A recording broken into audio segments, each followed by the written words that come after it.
If you want to make it look like a real studio, you have to get egg cartons, the big flats. Oh yeah. And you have to put those up on the wall. Yeah, for sure.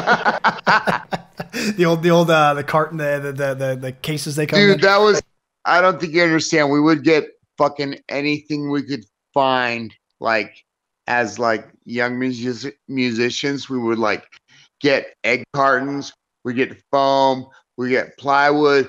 That our band room started out like 12 by 12, but then like a foot of it became like just insulation, you know what I'm saying? Yeah. So like the room was way smaller than the insulation. Like, dude, you can't believe it. And then you would like, we would turn it up to like 11. This one goes to 11. You know?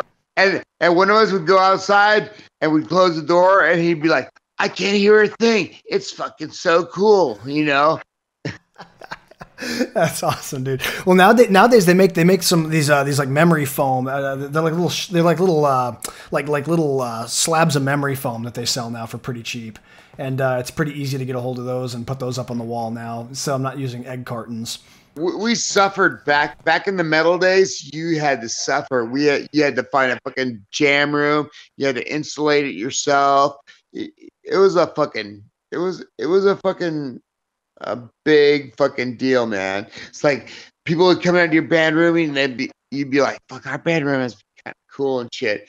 So like my band room was like, we had like a drum riser, you know, and the amps all fucking, you know, spread out right, and then fucking like TV monitors everywhere with fucking porn going and shit.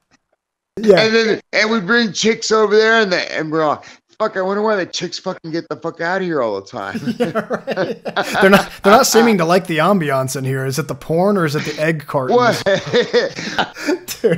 Dude, there's some guys I used to know. They used to rent out a storage unit, and they somehow got like there was a power plug that they had going for like, they must have had like 300-foot different power extension cords that eventually led powers to plug in amps and stuff. And they'd go there, so the storage unit would close at 9, so they'd show up at like 8:50. And then once you get into the storage unit, the gate will open from the inside to let you out, but you can't get in after hours after 9. So they would just they'd just stay there from like 8:50 until like 3 a.m. just jamming in their storage unit, which was I thought kind of a creative solution. There's nothing wrong with that.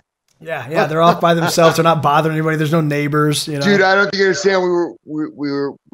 We rented a place. It was called Paradigm Studios.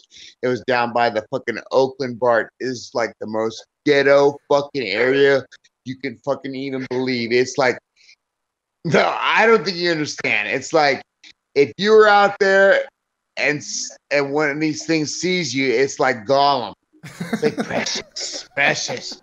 Are you talking about crackheads? You know Are you talking about crackheads? You're like, holy shit, crackhead. You know. And so we would play down at this place called Paradigm, and it was Paradigm Studios, and there was a barn attached to it, like literally a barn. And this one band would play there. They were called Pigs. They were good as fuck. They were fucking heavy. They were really cool. But they were HA affiliated. So every time they played, there would be fucking HAs there. And Paradigm Theater was like really diverse. So there was like any kind of music you could ever imagine. There was a band there, right? Wow. And like we had our room and we like split our room with these other two bands because we would practice on Tuesday and Thursday. They would be on Monday and Wednesday, and somebody would be on fucking whatever and whatever. You know what I'm saying?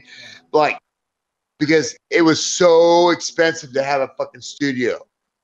Because otherwise you would be fucking at your mom's house, fucking insulating the fucking garage with egg cartons. And have like, it's either you fucking splurge for the fucking studio or you're fucking insulating the garage, all right? And moms don't really dig metal as much. It's rare. My mom did not dig metal so much. Okay, she was fucking a Julio Iglesias fan, and she did not like the metal. Yeah, was your mom Catholic like mine? Jesus Christ! I was an altar boy.